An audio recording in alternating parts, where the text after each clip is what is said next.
एखाद्या नाराज हाफकिन मंत्र्याचा मुलगा बँकॉकला निघतो काय आणि त्याच्या बापाला आपला बाप हट्ट पुरवण्यासाठी अख्ख्या यंत्रणेला एका प्रकारे ब्लॅकमेल करून कुठे ना कुठे वेटीस धरून 3 तासात विमान फिरवता येतं काय?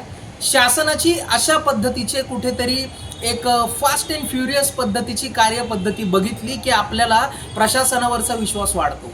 मात्र दुसरीकडे 9 डिसेंबर 2024 रोजी संतोष देशमुख यांचा हत्याकांडामध्ये एक आरोपी असलेला कृष्णा आंधळे अजूनही सापडत नाही.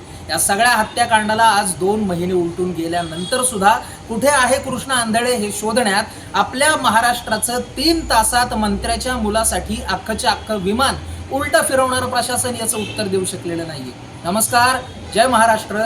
आजच्या व्हिडिओमध्ये आपण जाणून घेणार आहोत की कशा पद्धतीने 50 खोक्यांचं राजकारण करणाऱ्या आणि महाराष्ट्राच्या एकूणच राजकीय संस्कृतीला वैचारिक बैठकीला धक्का देणाऱ्या मंत्र्यांसाठी सिस्टीम ही कशा पद्धतीनं पळते. मात्र दुसरीकडे बीडमधील मस्साजोग गावचा एका सर्वसामान्य घरातला निरपराध माणूस संतोष देशमुख याची निर्घृण पद्धतीनं आम्ही आमचं सरकार राबवतो, आमचं शासन आहे, आमच्या बापाचं इथे राज्य आहे, आम्ही कोणाचंही काहीही केलं तरी मात्र सरकार असो, पोलीस असो, प्रशासन असो, कोणीही आमचं काही वाकडं करू शकत नाही. या गुरमी आणि माजोरड्या वृत्तीमुळे आज संतोष देशमुख यांची हत्या होऊन 2 महिने उलटले तरी बऱ्याचशा आरोपींना अटक झालेली आहे.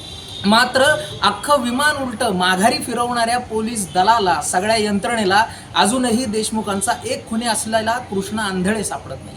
असं म्हणतात महाराष्ट्राचं पोलीस दल हे जगातल्या सर्वोत्तम पोलीस दलांपैकी एक आहे आणि त्याच्यात काही शंका नाहीये.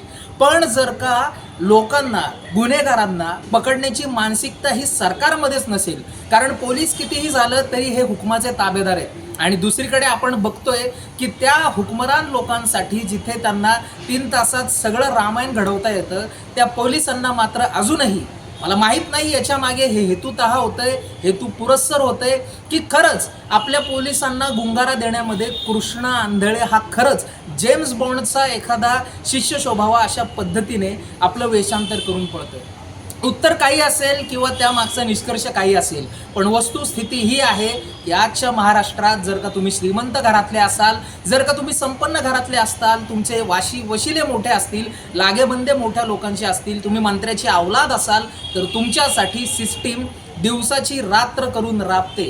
मात्र जर का तुम्ही सर्वसामान्य घरातले असाल, लोकांसाठी काही करू धजत असाल, लोकांच्या अन्यायाला वाचा फोडणार असाल, तर मात्र तुम्हाला इथंच चिरडलं जाईल आणि त्यासंबंधी कोणीही तुमच्या बाजूने उभं राहणार नाही. हा प्रश्न आता महाराष्ट्रासमोर मोठं प्रश्नचिन्ह बनून उभा राहिलेला आहे.